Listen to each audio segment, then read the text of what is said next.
I was standing outside your window last night.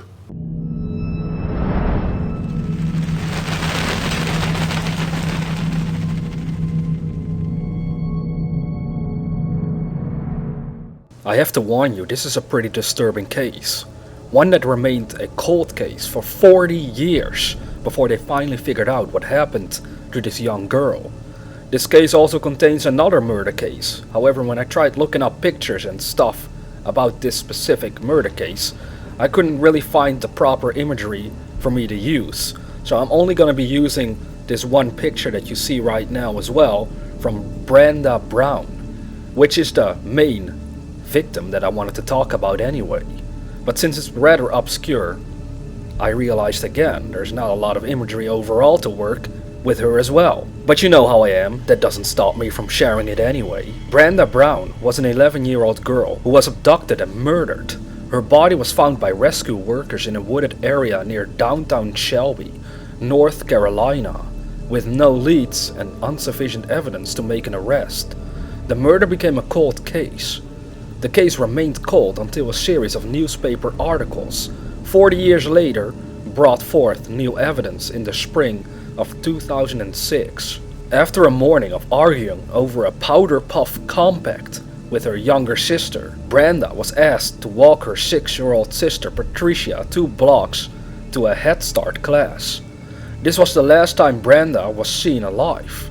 At 10:15 a.m., Brenda's mother, Gladys Brown, began a door-to-door search.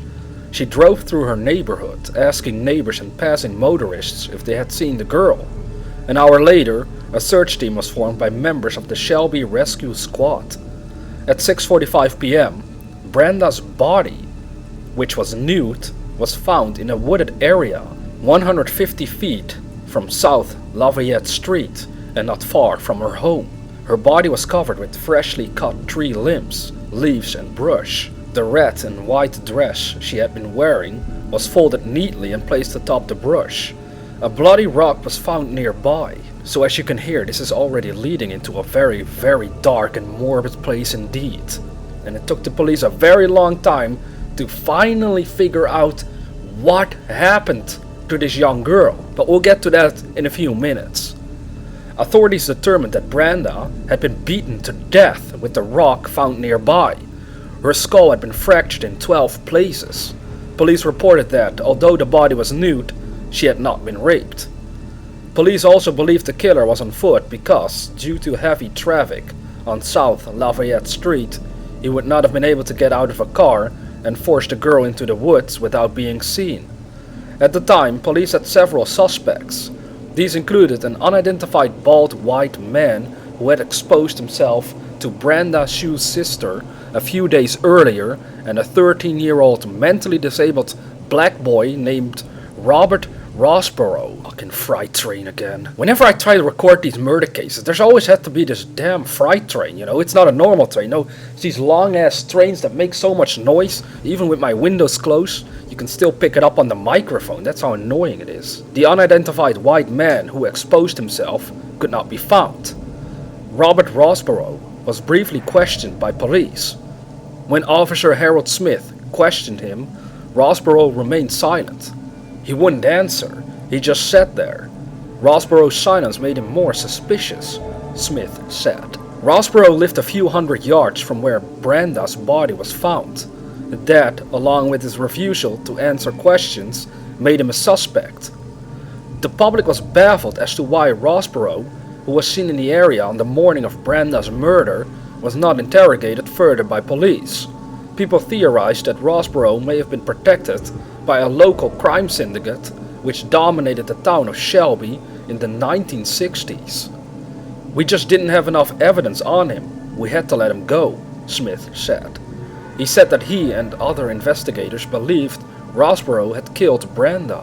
When the case was reopened in 2005, detectives visited Rossborough in prison, but he refused to talk about the case. Robert was convicted in May 1969 of the 1968 murder of Mary Helen Williams of Shelby, whose murder was similar to that of Brenda. This is the other murder case I was mentioning in the beginning of the video. This person, Mary Helen Williams. I tried looking up some stuff on Google, picture-wise mostly, but I saw a couple of pictures that said the person was named Mary Helen Williams, but I didn't know for sure whether it was her, so I can't really put any imagery about this victim at all in this video without walking the risk that it might be the wrong person altogether, which would be kinda stupid. It happened before in the past sometimes, so I'd rather not want that to occur this time. The details of this person's murder are as followed.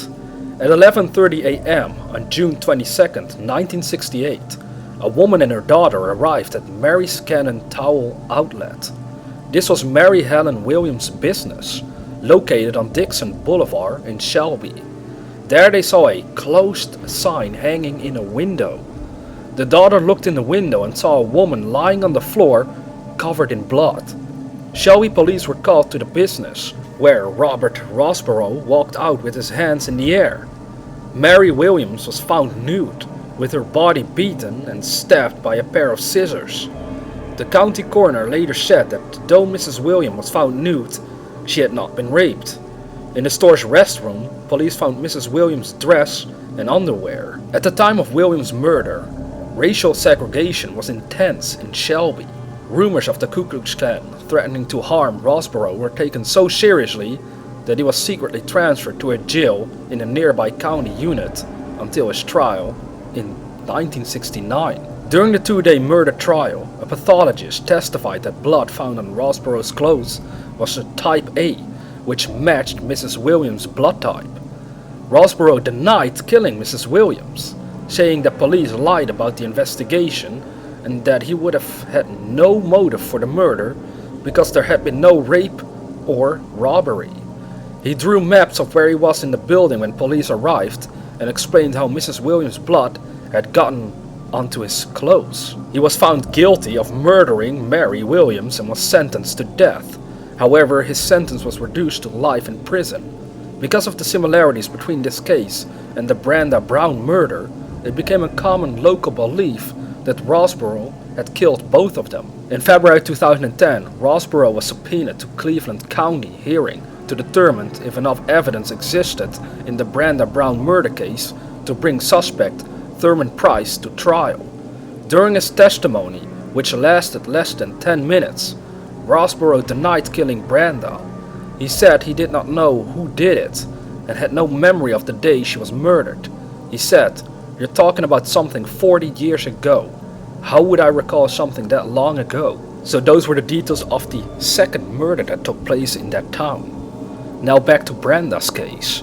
In 2005, Brenda Brown's sisters, Patricia Buff and Mary McSwain, spent months asking the Shelby Police Department to reopen her case. Officers told them that the case files were missing. After 4 days of searching through files in storage, the files were found in an unmarked box along with the files of the Mary Helen Williams murder case. However, much evidence was missing, including Brenda Sue's dress, underwear, shoes, her powder puff compact, the rock that was used to kill her, 2 vials of blood, fingernail scrapings, branches, and a hair sample. They lost that much evidence? That is absolutely crazy. According to police records, Sheriff Allen was the last person in possession of this evidence after he had retrieved it from the State Bureau of Investigation in North Carolina in August 1966.